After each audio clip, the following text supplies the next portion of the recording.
Hey guys, subscribe for daily content. And if you're shopping for gear, make sure you check out the description for the newest items at some of the very best online retailers. There's also links for some of the items that I personally recommend. Thanks! What's going on YouTube? Metal Complex here, and today I've got another interesting knife review / knife overview to share with you guys. This is the Remette Rhino, or Remette Rhinoceros. Sometimes you have to dig a little bit. Sometimes these have like number and letter combinations, and depending on the series and color combination or material combination, they're called different things. As far as I can tell, it's called the Rhino. Remette is, I guess, kind of an Amazon brand. It's one of many brands that are kind of doing the same thing, using the materials that they've discovered a lot of us in the knife community like, and initially on the surface, creating what appears to be a super quality product. This has the potential for that, but there are issues here. Issues that need to be corrected if Remette wants to compete with a lot of the other companies who are doing a really, really good job in this territory. Thank you so much to Remette for sending this in. Thank you so much to my patrons for supporting me, and please make sure to follow me on Instagram at metal_complex. I will link these knives down in the description. I would suggest you wait and hear me out. I'm gonna do specs and then I wanna talk about a few things here, but if you really want to, they're linked down in the description. Let me get a measurement here. Overall length is coming in at, about 7 1/4. Blade length, we're coming in at about 3 inches to the middle of the frame if you want to measure all the way to the back or the front, however you say that, 3 1/4. Cutting edge is about 3 1/8. Let's go ahead and do some size comparisons. Any custom scales you see can be found at Original Goat and others down in the description. So up against the Cold Steel 8010 and the Demco 8020.5, closer to the size of the 20.5, but still a bit smaller. How about up against the Spyderco Para 3? Definitely similar to the Para 3 in size, and then maybe just one more up against the Benchmade Griptilian, or in this case, the Ritter Hogue. How's the action? Ooh, that's the problem.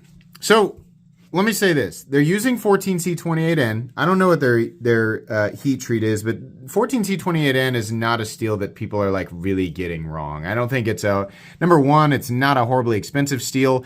It's not a steel that requires a super high hardness in order to be, good. So I'm not so much worried about that. I know that they've had some issues with some M390 in the past, but that's not really my concern here. The overall machining quality looks really good. The blade looks good. The scales look good. The liners, everything. I mean, it has all of the initial appearances of a really, really good knife.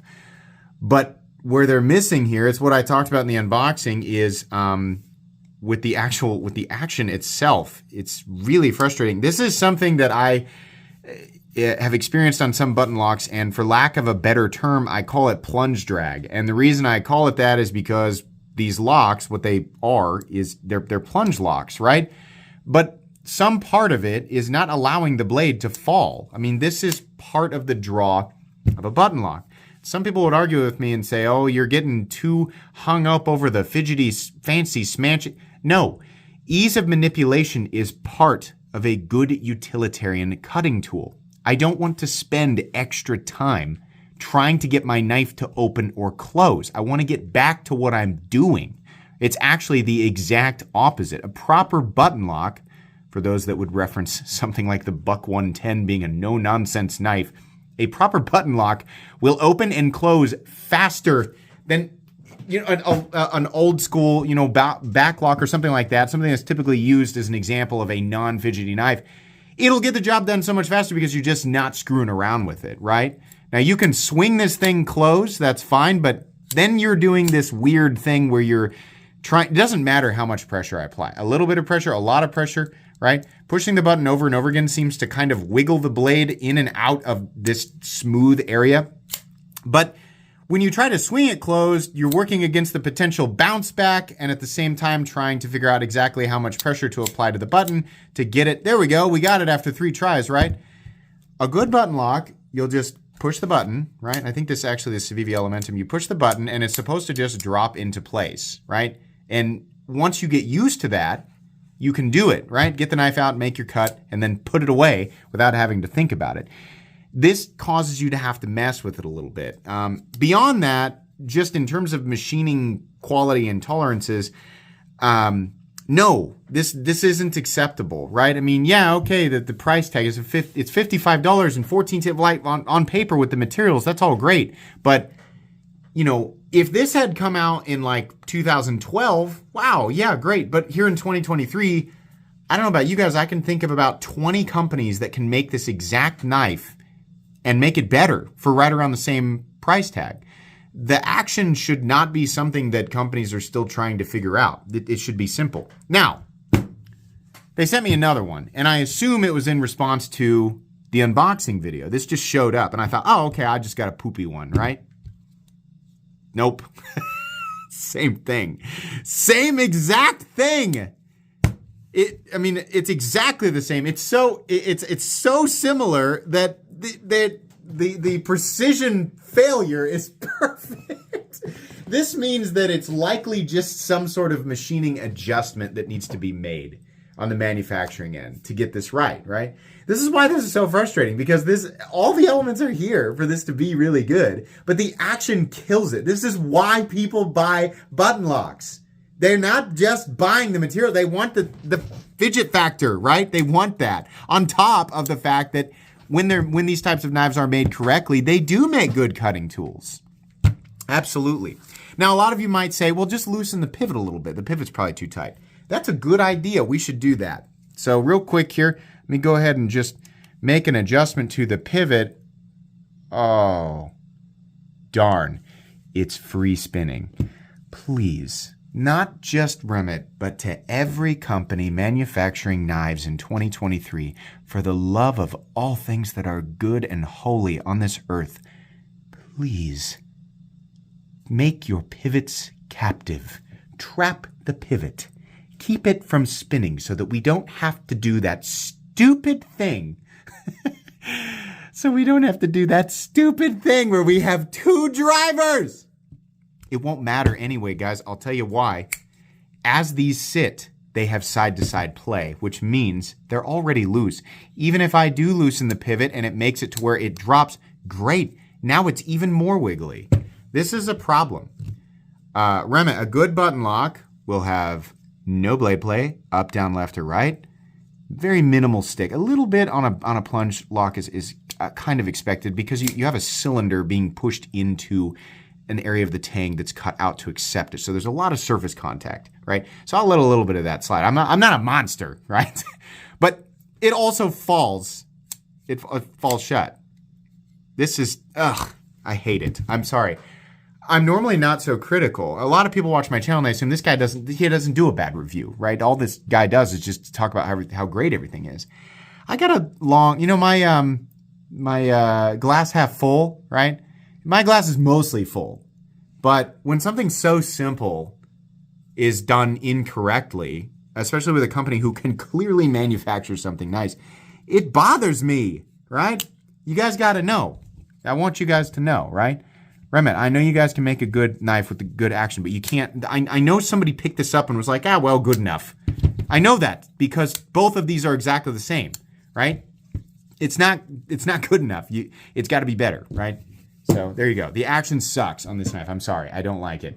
Let's do carry profile. Thickness up against the Spyderco Para 3. It's not super duper thick. Actually pretty nice. Length and height up against the PM2 and the Para 3.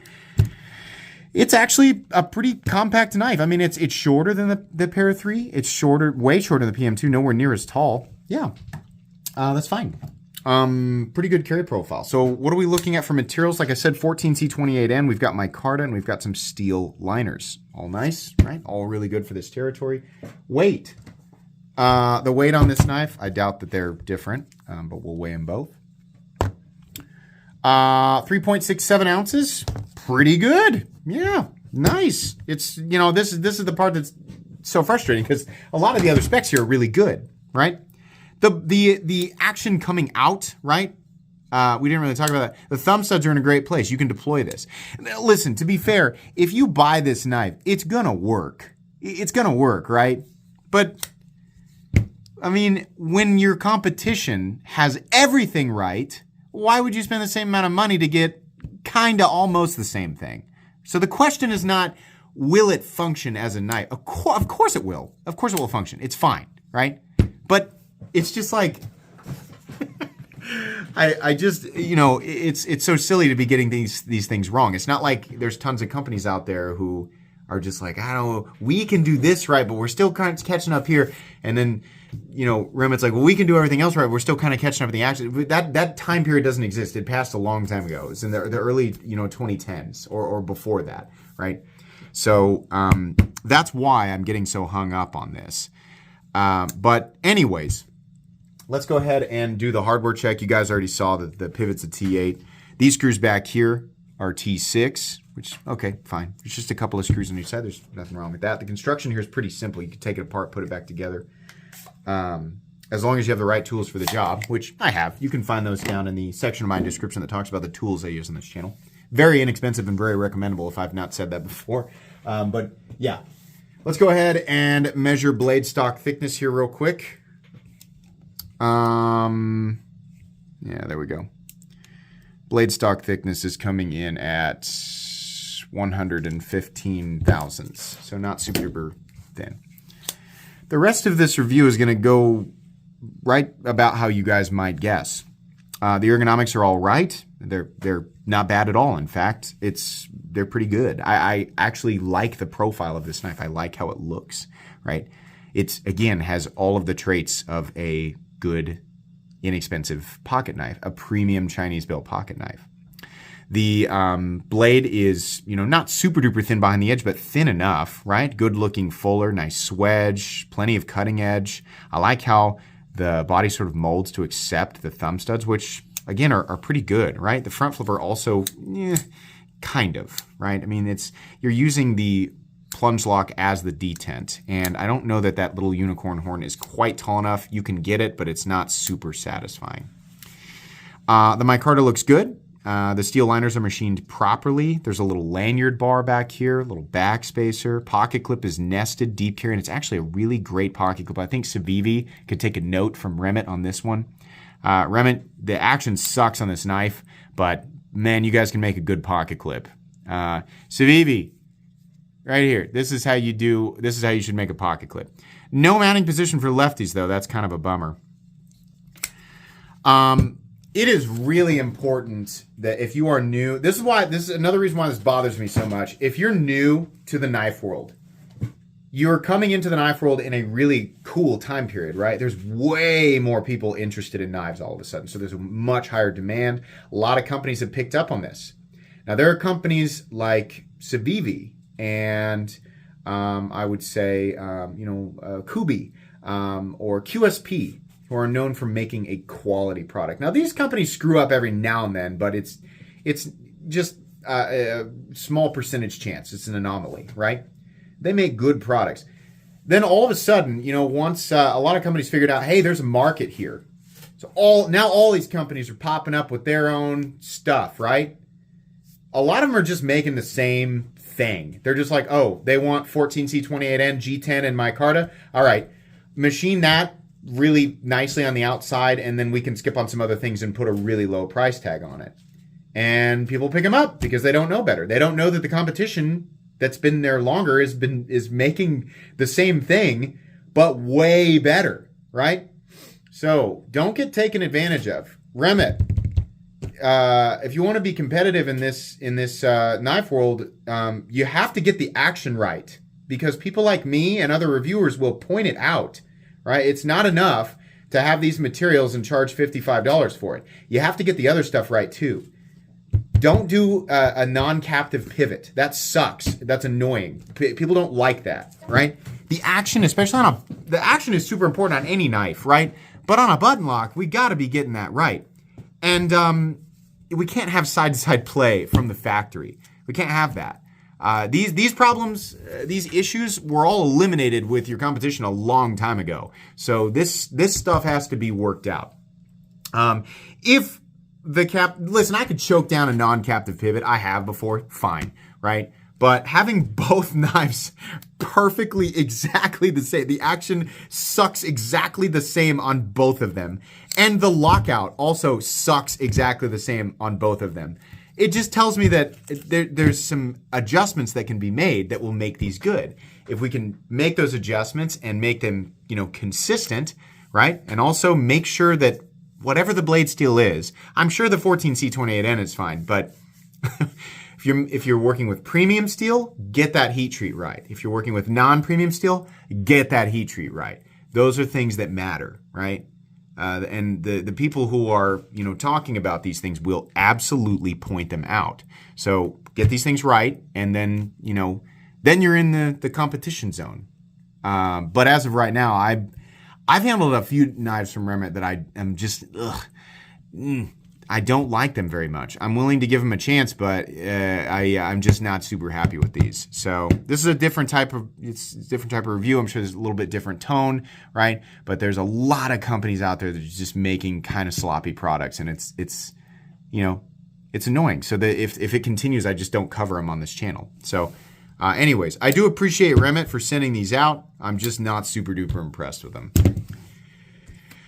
Please make sure to follow me on Instagram at metal_complex. If you enjoyed this video, leave a like. If you'd like to check out my other content, I do, of course, have lots of videos of knives that are either expensive or inexpensive that I do or don't like, so check those out. And if you enjoy all my content, go ahead and click on that Metal Complex logo right there and subscribe, because there's definitely more coming.